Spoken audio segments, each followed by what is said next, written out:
I don't know if you guys know this. I'm pretty big into Dungeons and Dragons. What? I'm pretty big into Dungeons and Dragons and basically role-playing games in general. So much so that Ann and I had a buddy of ours. We had a spare 65-inch TV. As one does, because I replaced it with a better one, so I didn't have anything to do with the 65-inch TV. It was just sitting against the wall.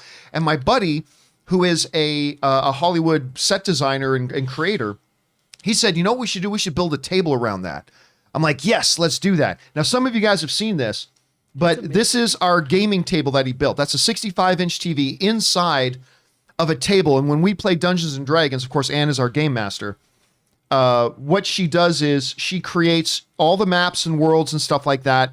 And then what she does is she projects whatever we need to see on the map, and we can use our figures and all kinds of stuff. We use it for different things too. Like I use it for poker nights. Yep.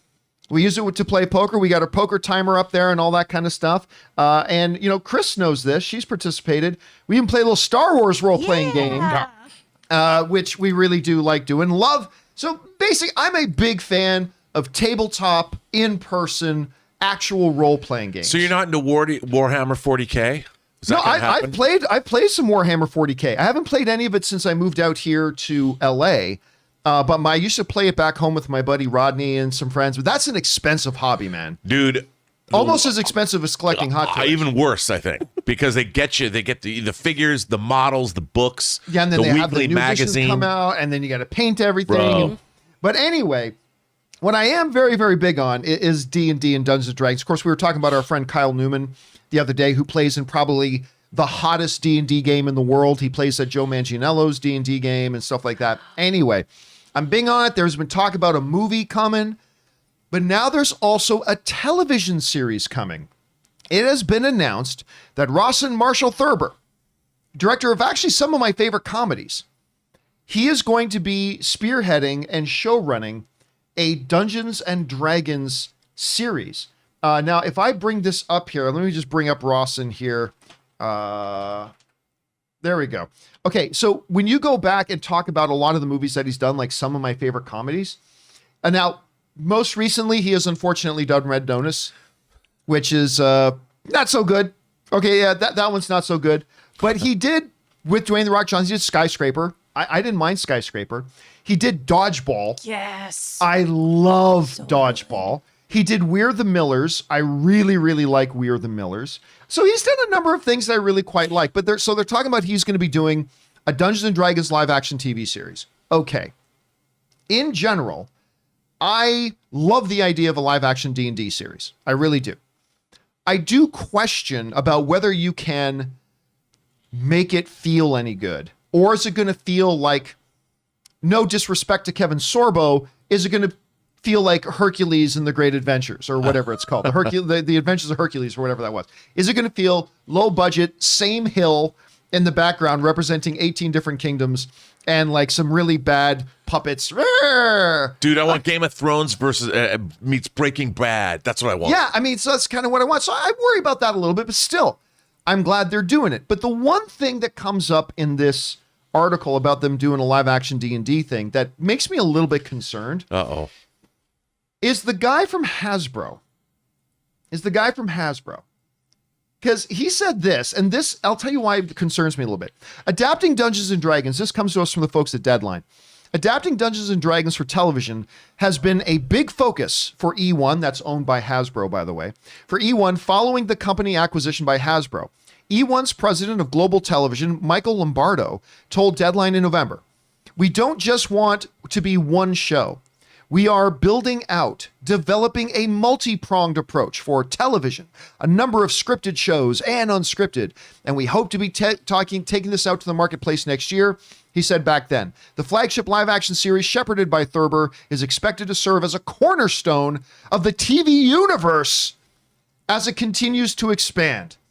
We're not just planning on doing this one thing. We've got, what's the catchphrase of everybody in Hollywood today? A cinematic universe planned out. This is just stage one. We're going to have this, and we're going to have this, and we're going to have this. And my thought is, have you learned fucking nothing from what happened with Universal and their monster universe? Have you learned nothing? And by the way, these are the same yahoos. And by the way, full disclosure, my wife worked with Hasbro for a while, and they were great. She loved her time at Hasbro. Wonderful, wonderful company. Really, really wonderful company. But remember about a year ago, maybe I have a terrible sense of time, but a while ago, they announced, we're doing Power Rangers again, and we're going to have this, and we're going to have that, and we're going to have this, and there's going to be 15 shows, there's going to be 39 TV specials, and there's going to be 18 movies, and I mean, we haven't seen crap. Whatever happened to the idea and the notion of make one? How about that? How about you make one, make it good, make it so people enjoy it, and then say, okay, yeah, now let's follow that up. I mean, I get it. Behind the scenes, you're like, okay, we're going to do this one, but what we're really hoping is that it really hits off, and we're going to be able to make a franchise out of this. That's cool. That's cool. But when you go back again to that Universal's Monsters things, before The Mummy even came out, they were talking about, we've got Javier Bardem. They had that picture. And they had that huge picture. We got Javier Bardem, and we got Johnny Depp, and we got this person. We're going to be doing this movie, and this movie, and this movie, all before they ever put the first Mummy out. And then they put the first Mummy out because they had a plan. And as Mike Tyson says, everybody's got a plan until you get punched in the mouth. And Universal got punched in the mouth. And then instead of just like having one movie come out that didn't work, they humiliated themselves. They embarrassed themselves. It's like, oh, where's this Monster Universe, Universal? They're trying to recover now and kind of restart that whole thing, and good on them. They should. But I'm just saying, I don't understand why this dude is coming out here and talking about shared universes, just the cornerstone of this massive tell is scripted, unscripted, blah, blah, blah. Dude, you haven't put out one good thing yet. Put out one good thing. Put out your first series, first season, whatever. See if it works. See if people like it. And then move ahead. So I'm going to tell you right now. Well, I love the idea of a Dungeons & Dragons series. I'm a little bit concerned that they can have the budget to make it actually look and feel truly proper in today's world because the production values are going up. But I'm also really concerned that they are getting so far ahead of themselves. I, as a fan, can't believe you're putting all of your creative energy and attention into this show when it seems you're already planning 15 other shows. And you haven't even come out of the gate yet. And so I'm excited. I am.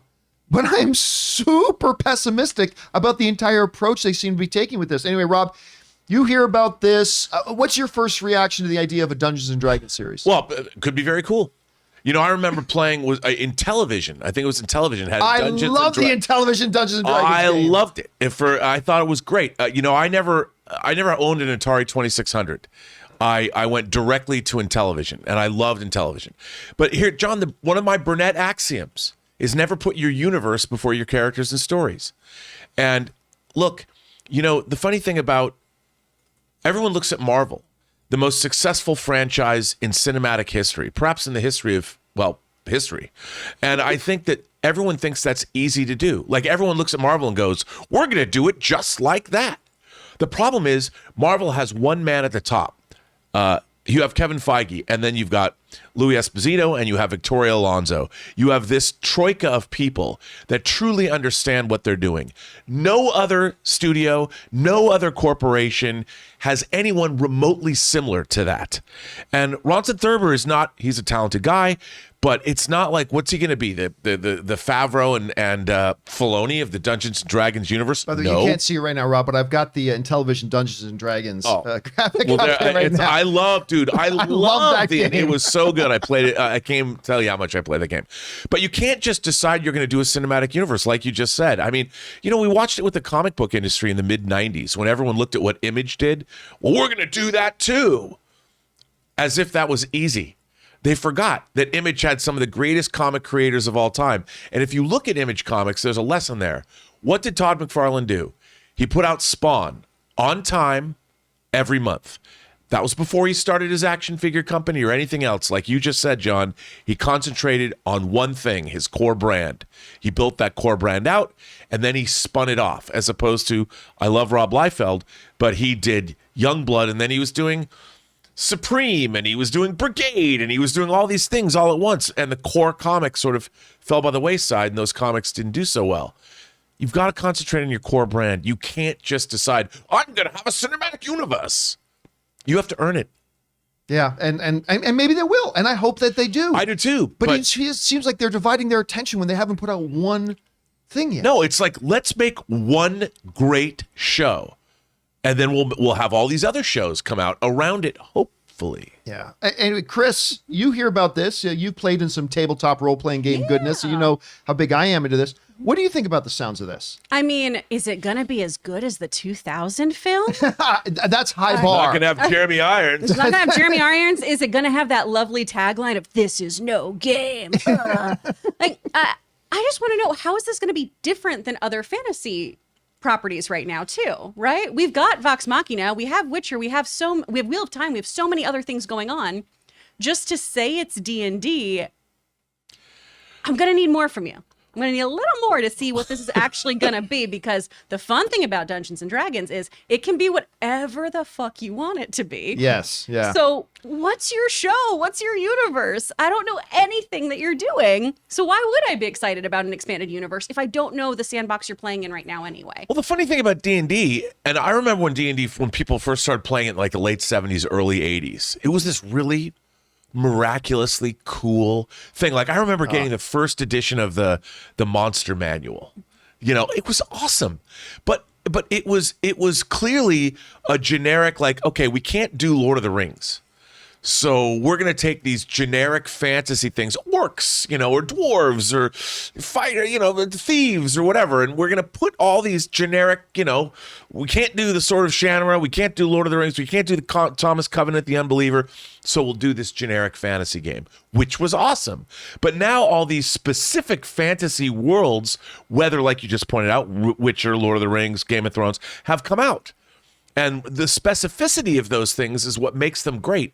Dungeons and Dragons, how are you going to differentiate yourself from Game of Thrones or The Witcher? Mm-hmm. Or even Lord of the Rings. Yeah. Yep. Yeah. So, I mean, but look, I think one thing is clear that we can all agree on. By doing this, there is an incredible missed opportunity here. What they should be doing is a Mazes and Monsters with Tom Hanks. For those of you who don't know, back in the 80s, I think it was Tom Hanks' first thing. Oh, man. Tom Hanks played in the show, because this is back when Dungeons and Dragons first came out. It freaked the Christian right out. Oh yeah. You We're were all like satanic Satan. worshipers. Yeah. It was all about, it was like Dungeons and Dragons was a gateway into Satanism and stuff like that. They were right, by the way. Yeah. And they were absolutely right. You know, but it came a long way, because That's why I I was found him. working in a church, and we had this huge grand boardroom, and we had D&D games in it every Thursday night. We the church came a long way when it came, but when it first came out, everybody's freaked out about it, and the parents are all freaked out. It's like, oh my God, they would rather hear in the early 80s that their kid is experimenting with crack than find out their kid was playing D&D. And so out of that fear came this TV movie called Mazes and Monsters, where Tom Hanks plays a young guy. This is how old it was. He plays a young guy who he got all wrapped up in this world, and it ends famously with him standing on I think it was a bridge, and he was going to throw himself off the bridge because he believed he had a flying spell, and he's going to be able to cast his flying spell, and then he's all mentally distraught, and that's what the game did to him. Oh, so man. I don't, but we've come a long way. That's a Riverdale plot too. That makes me really sad. Wasn't it in Peacemaker last week when Economist is saying, who else should I have framed? Oh, I don't know. This guy, the assholes in Riverdale. Yeah. Blah, blah, blah. I love that. Anyway, guys, the question is for you. What do you think about this news? In general, I love the idea of doing a live action D&D. I really do. I even like Thurber. I mean, it's weird that We're the Marshals guy is doing it, but okay, still whatever.